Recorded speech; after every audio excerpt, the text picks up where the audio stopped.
Hello बच्चों। तो ये क्लास 12 का टॉपिक हमारा चल रहा था पुष्पी पादपों में लैंगिक जनन। पुष्पी पादपों में लैंगिक जनन में हमने अब तक देखा सर्वप्रथम कि क्या सभी पुष्पी पादप लैंगिक जनन करते हैं। जी हाँ, सभी पुष्पी पादप लैंगिक जनन करते हैं। कौन सा ऐसा ग्रुप है जिसे हम पुष्पी पादप कहते हैं या पुष्पी पादप का अर्थ क्या है। एंजियोस्पर्म आवर्तबीजी को हम पुष्पी पादप के नाम से जानते हैं। फिर अगला प्रश्न था एनसीईआरटी की किताब का कि पुष्पी पादपों के लैंगिक जनन का अंतिम उत्पाद क्या है। तो फल तथा बीज इसके अंतिम उत्पाद होते हैं। यहाँ तक जानने के बाद एक हेडिंग की पुष्प एक आकर्षक अंग। पुष्प के कुछ महत्व हमने देखे थे, जिसके अंदर सौंदर्यता में, सांत्वना में, इसके अलावा कई प्रकार के धार्मिक, सामाजिक, सांस्कृतिक, ये सब पुष्प के उपयोग हमने देखे थे। उसके बाद एक सवाल था कि ऐसे 5 पुष्पों के नाम बताइए जिन्हें आप गार्डन में खेती के दौरान लगा सकते हैं सजावटी फूलों के रूप में, जिसमें हमने देखा था मैरीगोल्ड, जैस्मिन, सूरजमुखी, ट्यूलिप, रोज, ये सब हमने देखे थे। उसके बाद हमारा जो नेक्स्ट प्रश्न था एनसीईआरटी किताब का, वो था फ्लोरिकल्चर क्या है। तो सजावटी पुष्पों की खेती को ही हम फ्लोरिकल्चर के नाम से जानते हैं। इसके बाद हमने देखा था पूर्व निषेचन घटनाएं कि पूर्व निषेचन घटनाएं कैसी होती है। पूर्व निषेचन घटनाओं के दौरान हमने देखा था एक पादप का प्ररोह है, प्ररोह के ऊपर उसका अपेक्ष या शीर्ष के ऊपर कुछ विभाजित करने वाली कोशिकाएं, जिनका नाम था शीर्षस्थ विभज्योतक कोशिकाएं, प्ररोह शीर्षस्थ विभज्योतक कोशिकाएं। इसके बाद पत्ती का निर्माण हो रहा था। पत्ती में एक हार्मोन था फ्लोराजीन रिस के आ जाता है किस पे, शीर्षस्थ प्ररोह विभज्योतकी कोशिकाओं के पास, और वहां आकर वो किसका निर्माण कर देता है, पुष्प कोशिकाओं या फ्लोवर प्रिमोर्डियम का निर्माण कर देता है, जिसकी मदद से एक संपूर्ण पुष्प का निर्माण होता है। उसके बाद हमने संपूर्ण पुष्प की बाह्य संरचना देखी थी। पुष्प की बाह्य संरचना देखने के दौरान सबसे पहले हमने देखे थे नीचे जिसे पकड़कर पुष्प दिया जाता है, उसका नाम था पेडिकल। क्या नाम दे रहे थे, पेडिकल। पेडिकल के ऊपर उसका फूला हुआ भाग, वृंत का फूला हुआ भाग अंडाशय थैलेमस कहला रहा था। थैलेमस के दोनों साइड से कुछ सेपल निकल रहे थे, सेपल के बाद पेटल निकल रहे थे, पेटल के बाद स्टेमन या पुंकेसर निकल रहे थे, और उसके बाद बीच में से कार्पल या अंडाशय निकल रहा था। यहाँ तक हमने देखा था। उसके बाद हमने देखा था जो सेपल का समूह है उसे कैलिक्स कहते हैं, जो पेटल का समूह है उसे कोरोला कहते हैं, जो स्टेमन या पुंकेसरों का समूह है उसे एंड्रोशियम या जायांग कहते हैं। इसके अलावा जो अंडाशय का समूह है उसे हम गाइनोशियम कहते हैं, जायांग कहते हैं। ठीक है, यहाँ तक हमने देखा था। जो पुष्पी पादपों के लैंगिक जनन में जो आवश्यक चक्र है वो एंड्रोशियम और गायनोशियम, जायांग और पुमंग वाला होता है, क्योंकि ये युग्मक बनाते हैं, जबकि ऊपर वाले दोनों भाग कभी भी पुष्पी पादपों के लैंगिक जनन में सहायता नहीं करते। यहाँ तक देखने के बाद हमने देखा था आगे कि एक पुंकेसर की संरचना कैसी होती है। एक पुंकेसर की संरचना देखने के दौरान हमने देखा था इसके 2 भाग होते हैं। प्रथम भाग इसका अक्षीय भाग, जिसका नाम क्या दिया था हमने, परागकोश या एंथर, परागकोश या एंथर, परागकोश या एंथर, जो कि द्विपालित होता था। कैसा होता था, द्विपालित होता था। उसके बाद नीचे वाला लंबा तथा पतला भाग जिसे हम तंतु कहते थे, क्या नाम था, तंतु। तंतु के हमने 2 भाग देखे थे, एक दूरस्थ भाग, एक नजदीक वाला भाग, एक प्रोक्सिमल पार्ट और एक डिस्टल पार्ट। नजदीक वाला भाग सीधा परागकोश से लगा हुआ होता है और दूरस्थ भाग नीचे अंडाशय से लगा हुआ होता है, इसके अलावा पेटल से लगा हुआ होता है। यहाँ तक हमने देखा था। फिर हमने देखा था प्रत्येक पुमंग की लंबाई अलग अलग होती है, प्रत्येक पुंकेसर की लंबाई अलग अलग होती है। एक ही पादप के सभी पुंकेसर की लंबाई अलग अलग हो सकती है, जबकि अलग अलग पादपों के अंदर भी अलग अलग हो सकती है। यहाँ तक देखने के बाद हम चलते हैं आगे। आप देख सकते हैं आपके सामने ये क्या है, आपका ऊपर वाले भाग को क्या बोलोगे, परागकोश या एंथर। क्या बोलोगे, परागकोश या एंथर। ये क्या है, परागकोश। तो ये वाला भाग क्या है, तंतु। ये वाला भाग क्या है, तंतु में। कहने का मतलब ये है जो अरेंजमेंट होता है, जो जमाव होता है तंतु का, वो अलग अलग स्थितियों में अलग अलग होता है। जैसे यहाँ दोनों परागकोश के बीच में से तंतु निकल रहा है, तो स्थिति क्या हो गई तंतु की? पराग कोश के बीच। यहां दूसरे वाले की आप देख रहे हैं, ये परागकोश के आधार से तंतु जुड़ा हुआ है। किससे? परागकोश के आधार से। तो यहाँ स्थिति क्या हो गई तंतु की? परागकोश के आधार से, परागकोश के आधार से। यहां तक हमारा एक पोर्शन खत्म होता है। चलते हैं आगे, एक परागकोश के बारे में जानते हैं कि परागकोश होता क्या है। सभी को दिख रहा है ये क्या है? कंप्लीट परागकोश। परागकोश या एंथर, क्या बोलोगे? एंथर। परागकोश हमेशा द्विपालित होता है। दिख रहा है ये दो पालियां बनी हुई नजर आ रही है। तो परागकोश कैसा होगा? द्विपालित। कैसा होगा? द्विपालित। द्विपालित। कितनी साइड होती है इसकी? 4 साइड। 1 2 3 4। कितनी साइड हो गई? 4। कितनी साइड होती है? 4। कितनी साइड? 4। प्रत्येक पाली में 2 बीजाणु उत्तक पाए जाते हैं। प्रत्येक पाली में 2 बीजाणु जन उत्तक पाए जाते हैं। प्रत्येक पाली में 2 बीजाणु जन उत्तक पाए जाते हैं जो कि गोलीय होते हैं। कैसे होते हैं? गोलीय। जो कि क्या होंगे?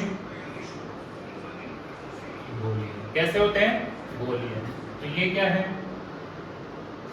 बीजाणु जन उत्तक। बीजाणुजन उत्तक जिनकी संरचना कैसी दिख रही है? गोल या वृत्तीय। प्रत्येक पाली में कितने हैं? 2। साइड कितनी? 4। लेकिन प्रत्येक पाली में कितने? 2 बीजाणुजन उत्तक दिख रहे हैं। यहां तक कोई दिक्कत नहीं होनी चाहिए। चलिए आगे चलते हैं। प्रत्येक साइड पर एक परत होती है जिसे थीका कहते हैं। क्या कहते हैं? थीका। ये इधर, ये इधर, ये इधर और ये इधर। प्रत्येक पाली में 2 थीका होती है। क्या होती है? 2 थीका। यहाँ लिख सकते हैं प्रत्येक पाली में 2 थीका। कितनी थीका? 2 थीका। इसलिए इसे डाईथीसियस बोलते हैं। क्या बोलते हैं? डाईथीसियस। क्या बोलेंगे? डाईथीसियस।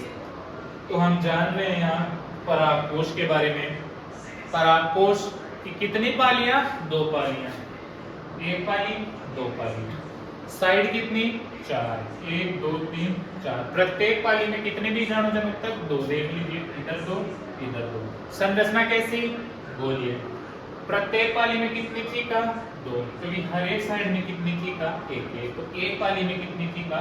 2। इसलिए क्या बोलते हैं? डाईथीसियस। क्या बोलते हैं? डाईथीसियस। अब ये 4 पाली है, इसका मतलब चतुष्कोणीय। कैसा आकार होता है परागकोश का? चतुष्कोणीय। अब हम ट्रांसवर्स सेक्शन काटेंगे, अनुप्रस्थ काट काटेंगे और उसके बाद इसको परागकोश को डिटेल में देखेंगे। जैसे ये मान लीजिए आपका क्या है? परागकोश।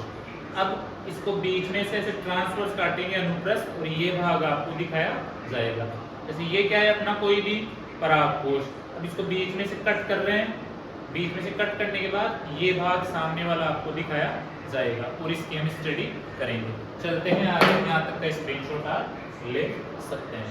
ठीक है।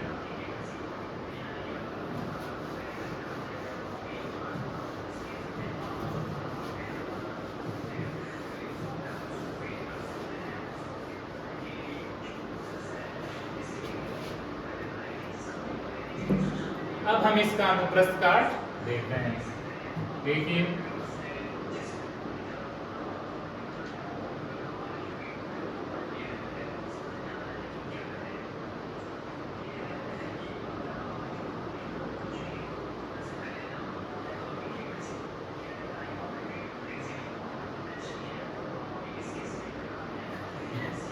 ये हम देख रहे हैं अनुप्रस्थ काट किसका, पराग कोश का अनुप्रस्थ काट, पराग कोश का अनुप्रस्थ काट। 4 पाली दिख रही है, ये होगी 4 पालियां। अब देखिए सबसे बाहरी परत जिसको बोलते हैं अपन एंडोडर्मिस, एंडोडर्मिस, एंडोडर्मिस, अंतः परतीय, ये बना देते हैं अपन।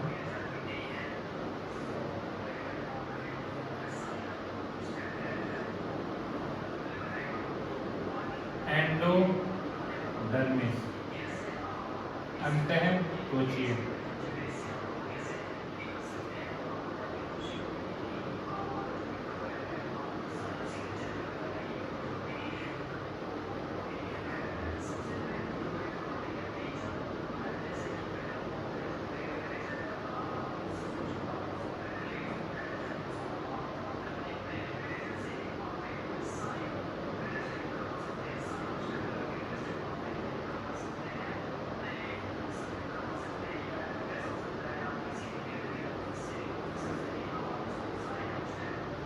इसे बोलेंगे एंडोडर्मिस अंतः त्वचीय, अंतः त्वचीय।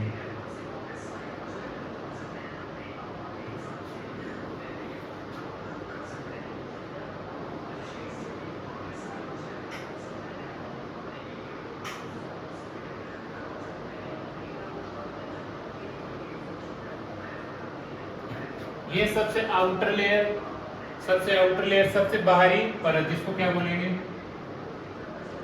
अंतः त्वचीय परत।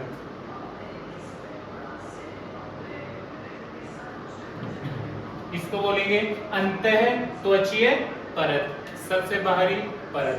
फिर चलते हैं अंदर एंडोथीशियम की तरफ, अंतःथीशियम। अगली परत, ये अगली परत अंतःथीशियम या एंडोथीशियम।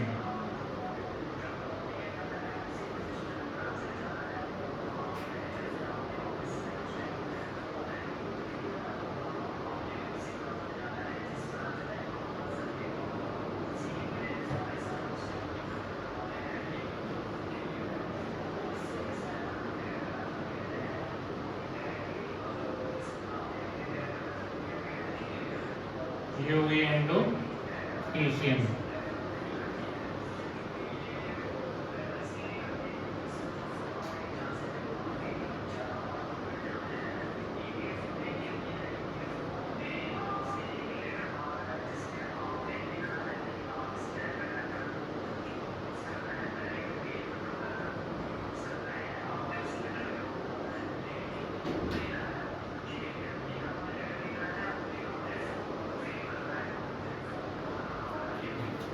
एक और जस्ट अंदर वाली परत, इसको क्या बोलोगे, एंडोथीशियम या अंतःथीशियम, अंतःथीशियम। क्या बोलोगे, अंतःथीशियम।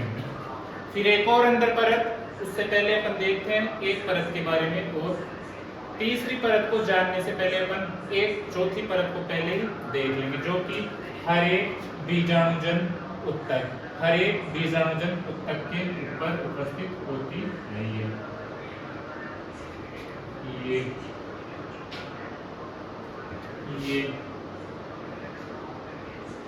ये हर एक बीजाणुजन उत्तक के ऊपर एक क्या होती है, परत होती है, जिसे अपन बोलते हैं टेपिटम। क्या बोलेंगे, टेपिटम। क्या बोलेंगे इसे, टेपिटम। क्या बोलेंगे, टेपिटम। ये सबसे अंतः परत होती है, अंदर वाली परत। फिर हर एक बीजाणुजन ऊतक के ऊपर मध्य परत पाई जाती है।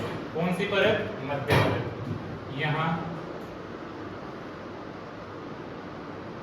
1 से 3 कोशिकीय, 1 से 3 कोशिकीय, 1 से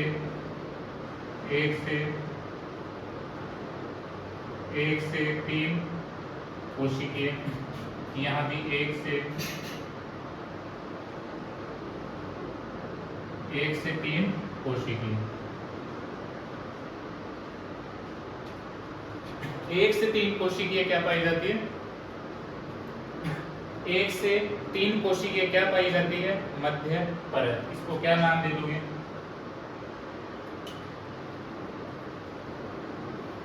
इसको क्या नाम दे देंगे? मध्य परत, मध्य परत, मध्य परत, मध्य परत। क्या नाम दे दोगे? मध्य परत। और ये क्या दिख रहे हैं? बीजाणुजन ऊतक। क्या दिख रहे हैं अंदर? बीजाणुजन ऊतक, बीजाणुजन ऊतक। तो हम ये क्या देख रहे हैं? एक परागकोश का अनुप्रस्थ काट। तो यहां लिख देते हैं चित्र एक परागकोश का अनुप्रस्थ काट। एक परागकोश का अनुप्रस्थ काट हम देख रहे हैं, जिसके अंदर सबसे पहली बात अब सुनते जाइए, एक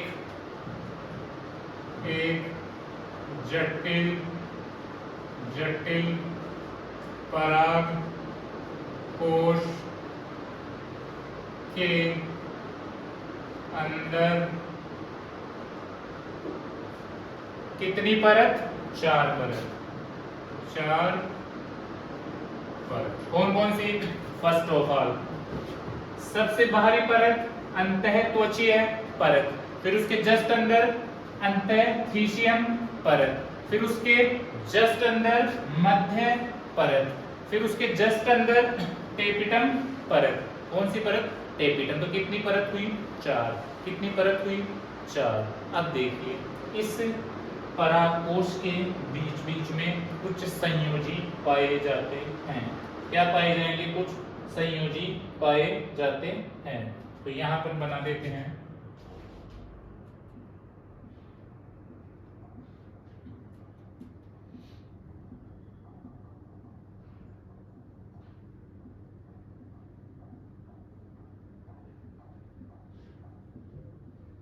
इन्हें हम बोल देंगे क्या? संयोजी, संयोजी। ये कंप्लीट हो गया एक परागकोश का अनुप्रस्थ काट, जिसके अंदर हमने कैसे देखा? ये मान लीजिए कोई परागकोश है, इसका अनुप्रस्थ काट दिया और ऐसे आपको शो किया जा रहा है। कितनी जटिल परतें? 4। बाहरी अंतःत्वचीय परत, उसके जस्ट अंदर अंतःथीशियम परत, अंतःथीशियम के परत के जस्ट अंदर मध्य परत, जो कि 1 से 3 तक होती है, फिर उसके जस्ट अंदर टेपिटम वाली परत। अब देखिए प्रत्येक का काम वगैरह अपन देखेंगे, इसके गुणिता काम वगैरह क्या होते हैं। सबसे पहले बात की अपन ने किसकी? सबसे पहले बात की अपन ने अंतःत्वचीय परत की। तो देखते हैं कहानी अंतःत्वचीय परत की। एकल होती है। कैसी होती है? एकल परत। कैसी परत है? एकल परत। कैसी परत है? एकल परत। एकल परत। सबसे बाहरी परत, सबसे बाहरी परत, सबसे बाहरी परत। गुणिता कितनी होगी? द्विगुणित, द्विगुणित।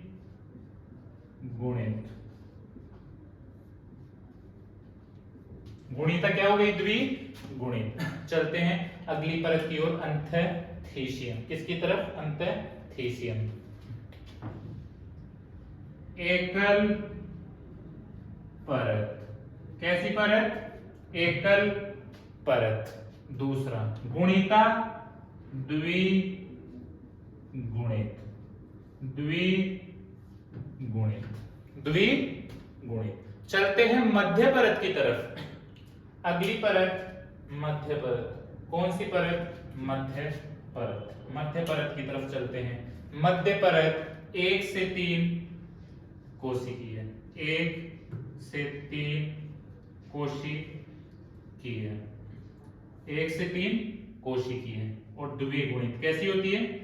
द्विगुणित, द्विगुणित। मध्य परत 1 से 3 कोशिकीय और द्विगुणित। चलते हैं अंतिम परत की ओर जिसका नाम है टेपिटम। क्या नाम है? टेपिटम। टेपिटम सबसे अंदर वाली परत, आंतरिक परत। दूसरा टेपिटम के बारे में, द्विगुणित। कैसी गुणित? द्विगुणित, द्विगुणित। लेकिन टेपिटम के बारे में एक चीज ध्यान रखनी है आपको हमेशा और हमेशा कि टेपिटम कुछ समय बाद किसमें चेंज हो जाती है? बहुगुणित में। किसमें? टेपिटम कुछ समय बाद बहुगुणित में बदल जाती है। टेपिटम कुछ समय बाद बहुगुणित में बदल जाती है क्योंकि गुणसूत्र के नंबर बढ़ जाते हैं। क्योंकि गुणसूत्र की संख्या बढ़ जाती है। गुणसूत्र की संख्या बढ़ जाती है।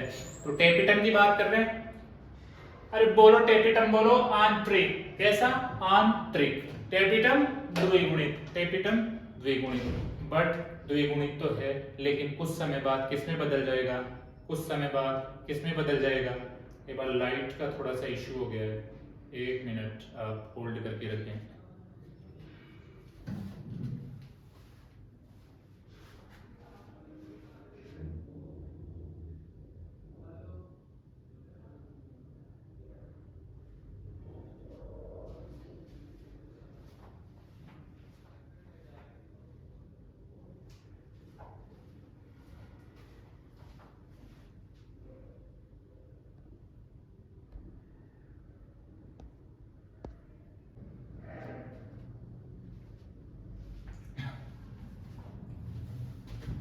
लाइट का हमारा कुछ इश्यू हो गया था, तो ये वीडियो में उसमें ऐड कर दूंगा। वो गलती से पोज होके सेव हो गया, साथ में ऐड कर दूंगा। चलते हैं कंटिन्यू।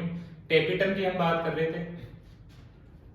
टेपिटम आंतरिक और द्विगुणित, आंतरिक और द्विगुणित।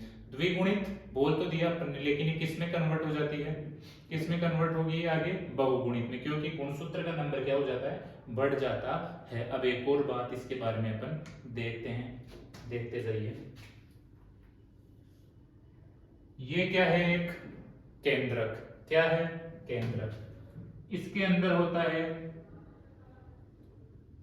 केंद्रक विभाजन। क्या होता है? केंद्रक विभाजन। क्या होगा? केंद्रक विभाजन। ये किस में बदल जाएगा? किस में बदल जाएगा? ये दो केंद्रक में, दो केंद्रक में। अब इसके अंदर कोशिका विभाजन नहीं होता है। कोशिका विभाजन नहीं होता। कोशिका विभाजन नहीं होता। अब कोशिका विभाजन नहीं होता तो जाहिर सी बात है टेपिटम में कितने केंद्र की अवस्था? द्विकेंद्र की अवस्था। यदि कोशिका विभाजन होता तो यहाँ एक वॉल का फॉर्मेशन हो जाता। क्या बन जाती? वॉल। बट यहाँ पर जब कोशिका विभाजन ही नहीं हो रहा तो यहाँ कैसे वॉल बनेगी, कैसे दीवार बनेगी। इसलिए हमेशा और हमेशा ध्यान रखना जो टेपिटम है वो द्विकेंद्रकीय होती है। तो टेपिटम कैसी हो गई, टेपिटम द्विकेंद्रकी होती है। कैसी होती है, द्विकेंद्रकी होती है। तो शुरू से इसको करते हैं शुरू। हमने देखा सबसे पहले पुंकेसर के बारे में, जिसके दो भाग कौन कौन से, परागकोश और तंतु। तंतु की हमने बात की, उसके दो भाग, नजदीकी भाग, दूरस्थ भाग। नजदीकी भाग किससे अटैच रहता था, ऊपर परागकोश से। दूरस्थ भाग किससे अटैच होता था, नीचे पेटल या अंडाशय से। फिर अपन ने डिटेल में बात की किसकी, डिटेल में हमने बात की परागकोश की। परागकोश की कितनी साइड, 4। कितनी पालियां, 2। प्रत्येक पाली में कितने बीजाणुजन उत्तक, 2 बीजाणुजन उत्तक। लेकिन दोनों पालियों में कितने बीजाणुजन उत्तक, 4 बीजाणुजन उत्तक। यहां तक हमने देखा। संरचना कैसी, गोलीय। संरचना कैसी, गोलीय। प्रत्येक साइड में थीका होती है, इसलिए इसे डाइथेकस कहते हैं। फिर अपन ने बात की कि हम जानेंगे परागकोश का अनुप्रस्थ काट। जब हमने परागकोश का अनुप्रस्थ काट ज्ञात करने की या देखने की कोशिश की तो हमने देखा कि एक परागकोश के अनुप्रस्थ काट को ध्यान से देखने पर, क्लियरली विजिबल करने पर हमें 4 परतें मिलती है। सबसे बाहरी परत को हम बोलते हैं अंतःत्वचीय परत, फिर उसके जस्ट अंदर वाली परत को हम अंतःथीसियम परत कहते हैं, फिर उसके जस्ट अंदर वाली परत को हम मध्य परत कहते हैं, फिर उसके जस्ट अंदर वाली जो सबसे आंतरिक परत होती है उसे हम टेपिटम कहते हैं। फिर हमने जाना कि जो अनुप्रस्थ काट हम काटते हैं तो उनमें बीजाणुजन उत्तक प्रत्येक 4 साइड में लगे होते हैं और उनके बीच में कुछ संयोजी रहते हैं। फिर हमने जाना सबसे पहले कि जो अंतःत्वचीय परत है वो एकल परत होती है, सबसे बाहरी परत होती है और द्विगुणित होती है। फिर हमने देखा जो अंतःथीसियम परत होती है वो भी एकल परत होती है, वो भी द्विगुणित होती है। फिर हमने जाना जो मध्य परत है वो 1 से 3 कोशी की अवस्था में रहती है, 1 से 3 कोशी की अवस्था में वो रहती है। फिर हमने जाना कि जो टेपिटम है वो भी द्विगुणित होती है, सबसे आंतरिक परत है, लेकिन कुछ समय पश्चात वो द्विगुणित से बहुगुणित में बदल जाती है क्योंकि गुणसूत्रों की संख्याएं बढ़ जाती है, जिसके कारण ये द्विगुणित ना होकर बहुगुणित हो जाती है। केंद्रक द्विकेंद्र की अवस्था एक टेपिटम परत के अंदर होती है क्योंकि उसके अंदर आगे कोशिका का विभाजन नहीं होता। यदि कोशिका का विभाजन होता तो एक परत, एक दीवार, एक वॉल का निर्माण हो जाता जिसके कारण केंद्रक आपस में बट जाते, लेकिन यहाँ कोशिका विभाजन नहीं होने के कारण द्विकेंद्र की अवस्था इसके अंदर पाई जाती है। यहाँ तक हमने देखा परागकोश का अनुप्रस्थ काट। अब हम देखेंगे एक बीजाणुजन उत्तक को अंदर से हम देखेंगे कि एक बीजाणुजन उत्तक के अंदर क्या क्या हो सकता है। आप इसका स्क्रीनशॉट ले सकते हैं। चलते हैं आगे।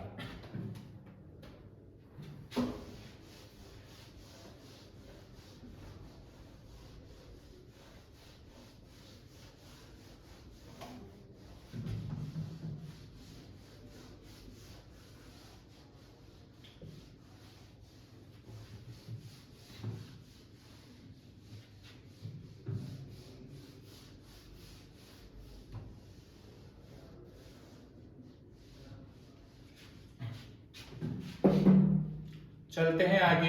अब हम बात करेंगे बीजाणुजन उत्तक के बारे में। बीजाणुजन उत्तक ये बना दिया हमने बीजाणुजन उत्तक, थोड़ा बड़ा बना देते हैं इसे। ये बना दिया हमने बीजाणुजन उत्तक, ठीक है। बीजाणुजन उत्तक के जस्ट ऊपर कौन सी परत, बोलो, टेपिटम। ये कौन सी परत, टेपिटम, टेपिटम। टेपिटम के ऊपर कौन सी परत, बोलो, मध्य परत। कौन सी परत, मध्य परत। कितनी, 2। कितनी, 2। कितनी, 2। कितनी और 2। कितनी और 2। कितनी और 2। अरे टेपिटम दिख रहा है, दिख रहा है सबसे अंदर। मध्य परत दिख रही है। मध्य परत के ऊपर बोलो, इसको लिख देते हैं अपन मध्य परत। अरे बोलो रे, मध्य परत के ऊपर बोलो, मध्य परत के ऊपर अंतःथीसियम, अंतःथीसियम, अंतःथीसियम, अंतःथीसियम, अंतःथीसियम। अरे इसके ऊपर बोलो रे, इसके ऊपर बोलो, इसके ऊपर क्या होगा सर? इसके ऊपर तो, इसके ऊपर तो अंतःत्वचीय होगा, अंतःत्वचीय होगा।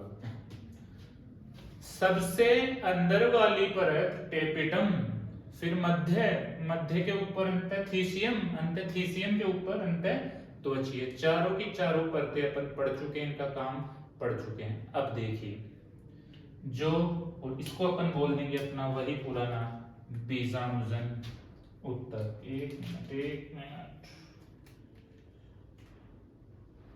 इसे हम बोल देंगे बीजाणुजन उत्तक, बीजाणुजन उत्तक, बीजाणुजन उत्तक।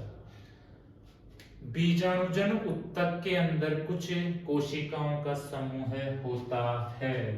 वेरी वेरी वेरी इंपॉर्टेंट बात।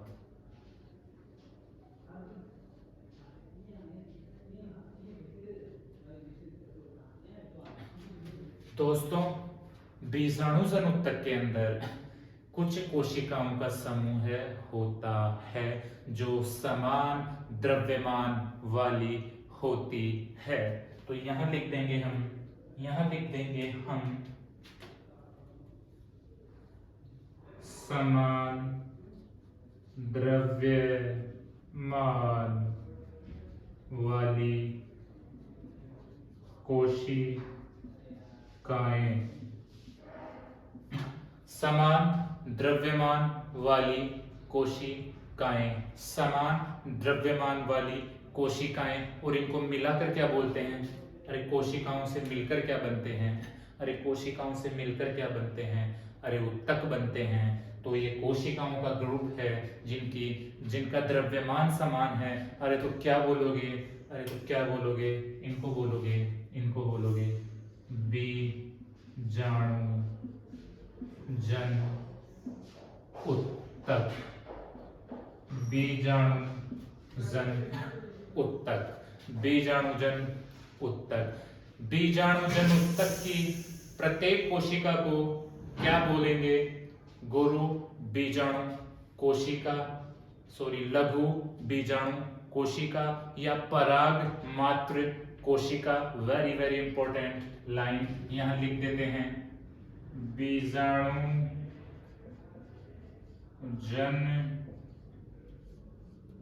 उत्तक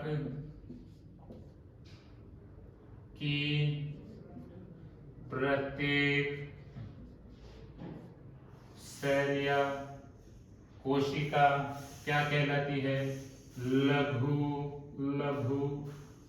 बीजाणु, लघु बीजाणु मात्र कोशिका, लघु बीजाणु मात्र कोशिका।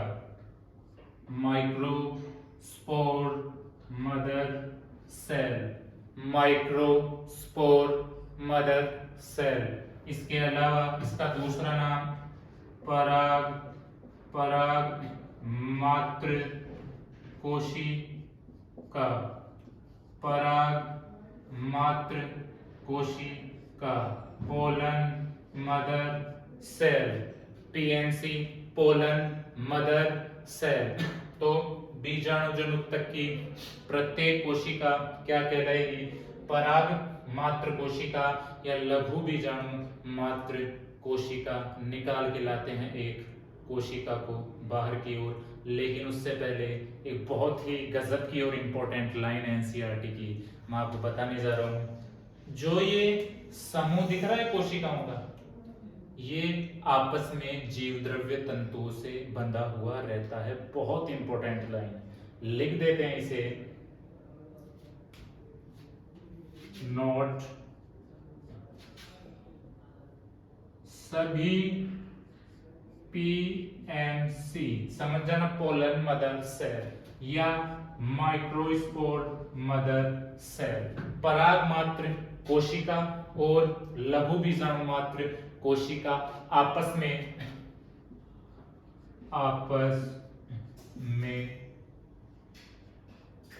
जीव द्रव्य तंतु से बंधी हुई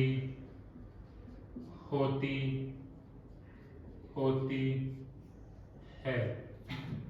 सभी पोलन मदर सेल, पराग मात्र कोशिका और लघु बीजाणु मात्र कोशिका आपस में जीव द्रव्य तंतुओं से बंधी हुई होती है, तो इन्हें फ्री कराना तो जरूरी है। बिना फ्री कराए आगे कैसे लघु बीजाणु जनन होगा?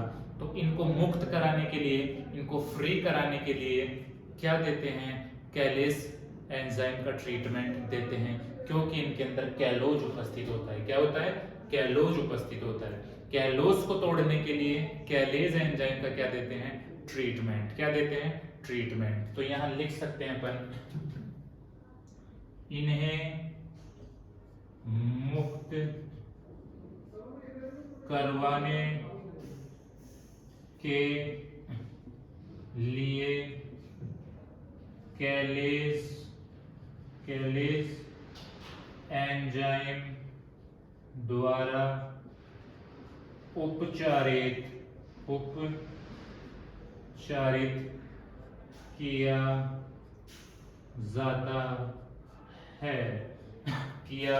जाता है।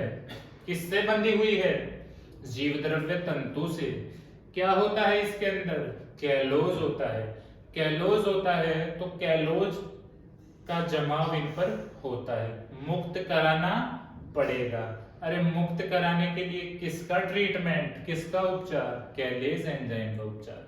जैसे ही कैलेज एंजाइम डालोगे, प्रत्येक लघु बीजाणु मात्र कोशिका या पराग मात्र कोशिका मुक्त हो जाएगी। और देखिए किसका निर्माण करेगी? मजे की बात देखिए, इधर देखिए, अब मुक्त हो चुकी है कौन? पराग मात्र कोशिका। पराग मात्र कोशिका मुक्त हो चुकी है। पराग मात्र कोशिका मुक्त हो चुकी है। ये पराग मात्र कोशिका या लघु बीजाणु मात्र कोशिका है, पीएमसी या एमएमसी। पीएमसी या एमएमसी, इसके अंदर होता है अर्धसूत्री विभाजन। अर्ध ब्लैक ही मैं यूज कर लेता हूँ, थोड़ी सी लाइट की प्रॉब्लम है तो ब्लैक बेटर रहेगा, आपको पकड़ में आ जाएगा। तो यहाँ अर्ध सूत्री विभाजन क्या हो रहा है? अर्धसूत्री विभाजन। अर्धसूत्री विभाजन होने से 4 लघु बीजाणुओं का निर्माण हो रहा है। 4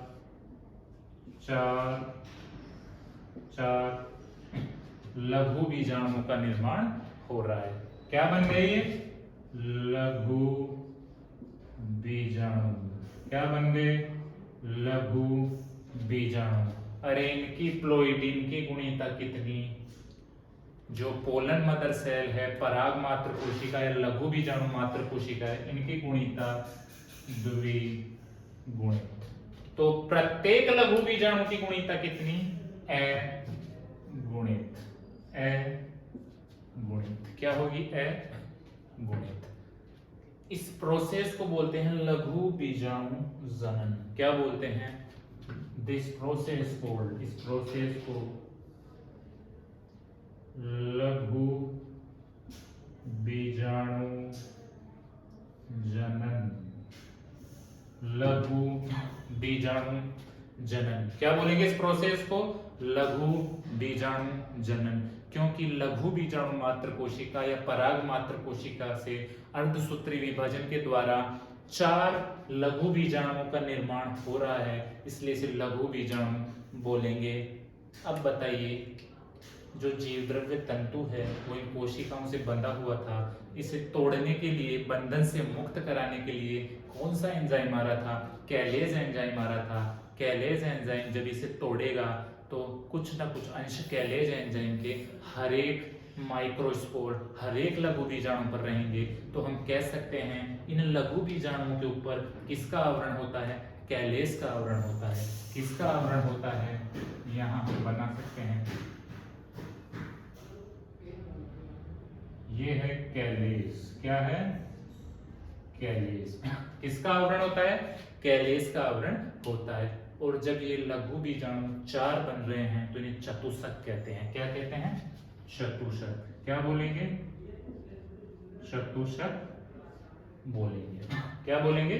चतुष्क बोलेंगे। यहां तक एक बार मैं रिपीट करवा देता हूं। हम देख रहे हैं बीजाणुजन उत्तक की संरचना।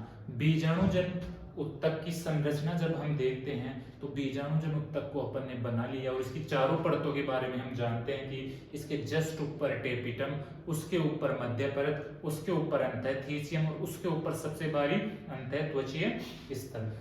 हमने देखा जो बीजाणुजन उत्तक है उसके बीच में समान द्रव्यमान वाली कोशिकाओं का समूह होता है जिसे बीजाणुजन उत्तक कहते हैं, क्योंकि कोशिकाओं का समूह ही उत्तक कहलाता है। तो इस समूह को अपन बीजाणुजन उत्तक कहते हैं। इस बीजाणुजन उत्तक की प्रत्येक कोशिका पराग मात्र कोशिका या लघु बीजाणु मात्र कोशिका कहलाती है। ये लघु बीजाणु मात्र कोशिकाएं या पराग मात्र कोशिकाएं बीजाणुजन उत्तक के अंदर जीव द्रव्य तंतु से बंधी हुई रहती है। जब तक ये फ्री, जब तक ये मुक्त नहीं होती, ये अर्धसूत्री विभाजन में भाग नहीं ले सकती। अतः इन्हें मुक्त कराने के लिए कैलेज एंजाइम द्वारा इन्हें उपचारित किया जाता है, जिससे प्रत्येक लघु बीजाणु मात्र कोशिका या पराग मात्र कोशिका इस बंधन से मुक्त हो जाती है और अलग अलग हो जाती है। अलग अलग होने के पश्चात हमने देखा कि एक लघु बीजाणु मात्र कोशिका या एक पराग मात्र कोशिका जिसकी गुणिता द्विगुणित होती है, वह अर्धसूत्री विभाजन के द्वारा 4 लघु बीजाणुओं का निर्माण करती है जिनकी गुणिता अगुणित होती है और इस प्रक्रिया को लघु बीजाणु जनन कहते हैं। आपने देखा जीव द्रव्य तंतु से ये कोशिकाएं बंधी हुई थी, इन्हें मुक्त करवाने के लिए कैलेज द्वारा उपचारित किया गया था। तो जाहिर सी बात है इन बने हुए लघु बीजाणुओं पर भी कहीं ना कहीं कैलेज का आवरण होगा। तो हमने चित्र में दिखाया कि कैलेज का आवरण इनके ऊपर लगा हुआ होता है तथा ये नंबर में 4 है तो इन्हें चतुष्क नाम दे दिया। बाकी कहानी जानेंगे हम अगली क्लास में, अगले एपिसोड में। उससे पहले 2 मिनट का आपको रिवीजन दे देता हूं। फर्स्ट ऑफ ऑल हमने देखा किसके बारे में? पुंकेसर के बारे में, जिसके 2 भाग थे, एक तो परागकोश एवं एक तंतु। तंतु के 2 भाग थे, दूरस्थ भाग और नजदीकी भाग। नजदीकी भाग किससे जुड़ा हुआ था? नजदीकी भाग पुंकेसर से जुड़ा हुआ था, परागकोश से जुड़ा हुआ था। जबकि दूरस्थ भाग किससे जुड़ा हुआ था? वो अंडाशय तथा अंडाशय से, इसके अलावा नीचे वाले जो फूला हुआ भाग है उससे जुड़ा हुआ था। फिर हमने बात की सिर्फ और सिर्फ पुंकेसर की। पुंकेसर के अंदर हमने देखा, हमने बात की परागकोश की। परागकोश में हमने सर्वप्रथम देखा कि परागकोश द्विपालित होता है। इसकी 2 पालियां होती है। प्रत्येक पाली के अंदर 2 परागकोश, 2 बीजाणुजन उपस्थित होते हैं।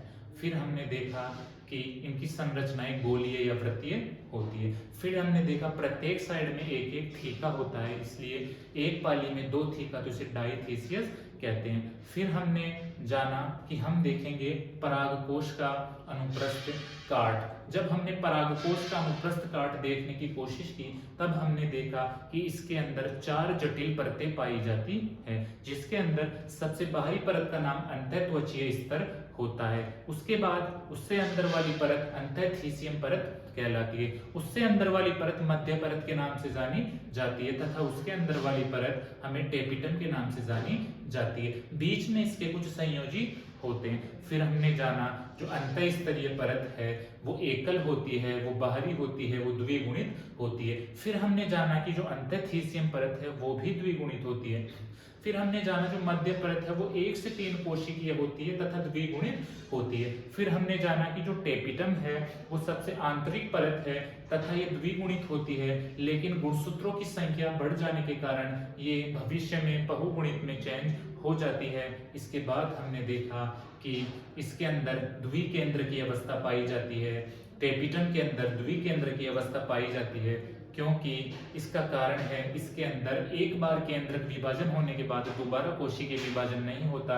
यदि कोशिका विभाजन हो गया होता तो एक वाल, एक दीवार, एक परत का निर्माण बीच में हो जाता, जिससे केंद्रक कभी भी द्विकेंद्रक नहीं हो पाते। उसके बाद हमने देखा आगे कि एक जो बीजाणुजन उत्तक है, एक जो बीजाणुजन है उसके बारे में हम जानेंगे। उसकी हमने संरचना यहाँ बनाई। संरचना बनाने के बाद हमने देखा कि इसके अंदर वही पुरानी कहानी, वही 4 परतें, लेकिन बीच में समान द्रव्यमान वाली कोशिकाओं का समूह होता है, जिन्हें हम मिलाकर उत्तक का नाम देते हैं। और उस उत्तक का क्या नाम है? बीजाणुजन उत्तक। बीजाणुजन उत्तक हमने इनका नाम दे दिया। फिर हमने जाना कि ये ऐसी कोशिकाएं हैं जो जीवद्रव्य तंतु द्वारा बंधन में बंधी होती है। जीवद्रव्य तंतु द्वारा बंधन में बंधे होने के कारण ये आसानी से अर्धसूत्री विभाजन के अंदर भाग नहीं ले सकती। इन्हें मुक्त करवाने के लिए एक कैलेज एंजाइम द्वारा इन्हें उपचारित किया जाता है, जिससे प्रत्येक कोशिका अलग हो जाती है और हर एक कोशिका का नाम पराग मात्र कोशिका या लघु बीजाणु मात्र कोशिका दे दिया जाता है। ये लघु बीजाणु मात्र कोशिका या पराग मात्र कोशिका अर्धसूत्री विभाजन द्वारा लघु बीजाणुओं का निर्माण करती है, जिनकी गुणिताएं अगुणित होती है, क्योंकि इसकी स्वयं की गुणिता द्विगुणित होती है। अब जाहिर सी बात है, कैलेज द्वारा उपचारित कराने के बाद ये लघु बीजाणु मात्र कोशिकाएं मुक्त हुई है, तो जाहिर सी बात है इनके ऊपर कैलेज का आवरण तो होगा, तो इनके ऊपर कैलेज का आवरण होता है तथा ये 4 होती है, तो इन्हें चतुष्क कहते हैं। बाकी की कहानी जानेंगे नेक्स्ट एपिसोड में। Thank you very much. Share and like more and much.